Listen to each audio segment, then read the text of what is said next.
Hiphop. Hey, Smoel! Hip hop, hip hop, hip hop, hip. It's bigger than hip hop. Hip hop back.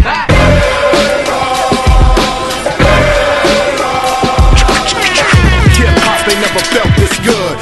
Rap is something you do, hip hop is something you live. So, echte hip hop in je smoel, echte hip hop in je smoel. Come on. Is you with this? Is you with this? Really, man, just trying to let people know we're building up to a new album. And it's like a great place to get out there and like mix and mingle. Because there's a lot of hip hop, but there's also like just hella rock. Like, so it's just an interesting, you know what I'm saying? It's like basically everybody who's dropping an album or is trying to hustle and get their momentum going is at South by Southwest. So we're in that same boat, man. So we're trying to politic and get with people. Just, you know, make our presence felt, really. I feel freedom, born to die. I know freedom just gotta be the thing about me. Nothing ain't free. The feeling is stop. Lock down. You gotta use your spirit to God. Life ain't never been no crystal stair, but I scream right through it. The grace of a player. I mean, I feel like independence is freedom. And, you know, Amp Live and I've been doing this for a long time. We got signed to a major deal back in the 90s when like De La Soul and Naughty by Nature were like at the top of the game, you know what I'm saying? So a long time ago. And through that experience, we had a hard time being ourselves, being creative. We always had executives telling us, you can't do this, you should make a record like that, don't sample this, right? You know what I'm saying? So it really turned us off from making music. It was very difficult to make music and be happy. So when we moved out to the Bay Area after we graduated school, we signed to an independent label who just gave us free reign. We were like, yeah, this is what we want. And after that, we started our own label. So I feel like the state that music is in right now, it's really empowering to an artist to be able to be independent, speak their mind, do their art, do what they want to do, because you can still make money and live off it. So that's kind of just our motto, man. It's like, we want to give something to the world that's unique and unfiltered. We don't want to have change everything we are just so somebody else feels like they can sell it. We want it to be raw and uncut. Goddamn, put me out of my club. Can't come in here, we ain't no fun. Got the world on my shoulder, but I still feel free. Throwing borders at your borders that you can't feel me. I don't wanna be no rock star. 203, way deep in the beat. Motivating my peak. And the city itself, you know what I'm saying? Because it's changing so fast. Like, when we started, it was ADATs and DAT tapes. Yep. You know what I'm saying? Yep. Tapes still, mixtapes, actual tapes, CDs now. Now it's like online digital content, videos, blogs. So it changes real fast. You gotta keep pace, man. I think networking and staying in tune with everybody else, your peers, it's important to being successful. You fall out. I'm not even saying like style-wise of music. I'm just saying how to deliver your music to your fans. You know what I'm saying? A lot of people haven't adjusted from the old model. And it's like, you can't get out there and sell 15,000 singles anymore vinyl. It's hard, at least in the United States. You used to be able to do that in 2001. Now it's like, if you sell 2,000 pieces of vinyl single, it's excellent. Back then it was like 15,000 was cool. It's just a different market. Just get what I need, get what I need. Just get what I need, get what I need. Just get what I need, get what I need. It's like, you know, you show me the best in time, show me the worst in time. Confusion in my mind, still I keep busting mine. Cause I fight for what I want, but I die for what I need. I watch my people bleed, vultures steady feed. We proceed with the mind blessed, fashion in your right neck. Smoke that nigga the viper, listen, spirit sniper. You know what, it doesn't really affect our shows. I haven't seen our shows being affected yet, but it affects stuff like traveling, going on tour, and people paying for your rooms. Like, promoters don't want to pay for as much because it costs them more money now. It's like subtle things, but you feel it, you know what I mean? And it's like, even people buying CDs and stuff, I think it seems like people's money is a little shorter than it used to be. It used to be like, throwing money in the air. Now it's like, everybody's like, I'm kind of broke. You know what I'm saying? So the tone has changed a little bit, you know what I mean? But we stay positive, man. We just keep doing our thing.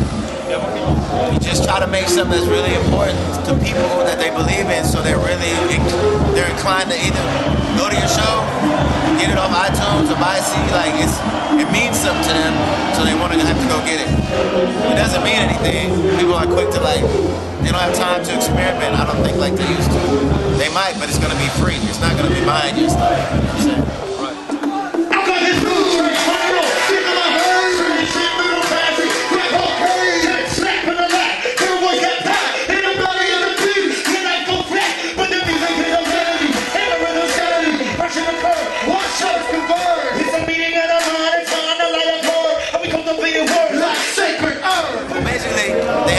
Barack Obama and his wife, and they were given the handshake basically after he won the Democratic nomination.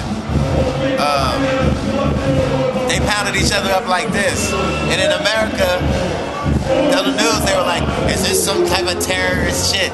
And I'm like, it's so stupid because NFL, NBA, any kind of sports player does this all day, and nobody thinks it's a terrorist handshake. We do it in Europe. Exactly. When Barack Obama does it with his wife, all of a sudden it's some terrorist bullshit. So basically the illustration was of him giving a pound to his wife. Then he had like an AK-47 on his back.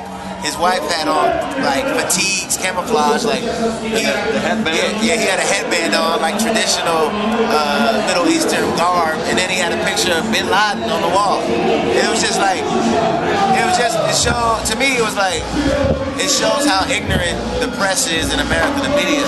It doesn't take any prisoners, it's willing to do anything to anybody. You know what I'm saying? And I just wanted to put that out there to let people think about that. You know what I'm saying? Whether it's the news, whether it's magazines, internet, CNN, Fox News, all this crap. It's like we have to analyze it before we just take it in. Right. Accept it as true.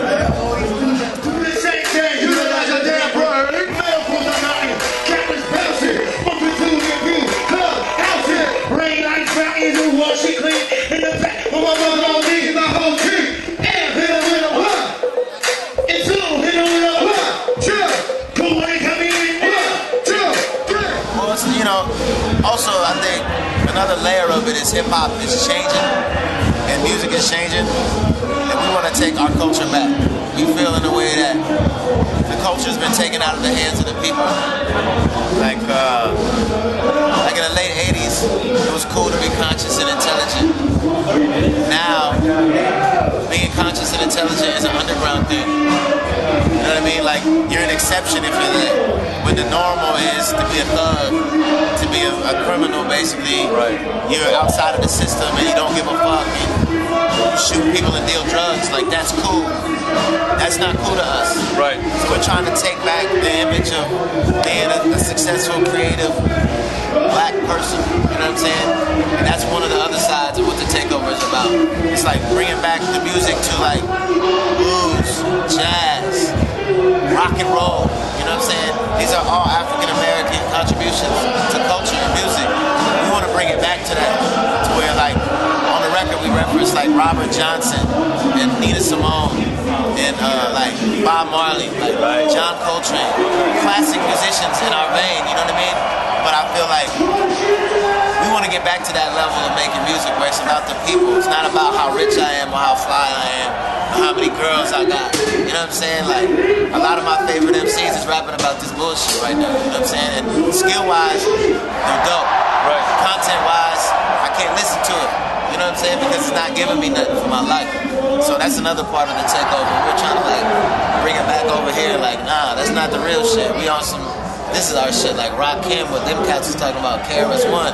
You can be from the street and do whatever you want, but I feel like there has to be a balanced perspective on what life is about, and understanding that the children listen to what you say, and they act it out, and it's important to them, it's a seed in their mind, so you want to give them something that's balanced. If you're talking negative, say something else, then at least balance that shit out. You can't just be, I'm a drug dealer, I'm dope, because it ain't dope. I see cats get shot on my block. I see people lay dead in the street on some drug shit. It ain't glamorous. So when cats are talking that all the time, it's like, I feel like it's poison in a way. And I feel like somehow the culture's been taken out of our hands. If that is what is being touted as being cool and fresh.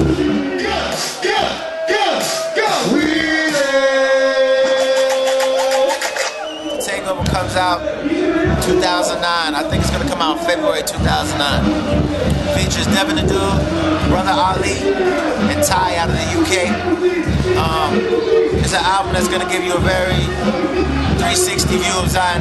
It's gonna have, I think it's gonna be a little different than other Zion albums.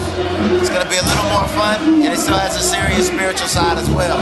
I also have another project coming out next year with the R, who's the producer of the Chaotix. The name of our group is The Burners. It is some hardcore hip hop, man. It's like real raw bone hip hop. I'm excited about that project too. So that's gonna come out later in the year 2009. ZionICrew.com, ZionICrew.com. Check us out. One love.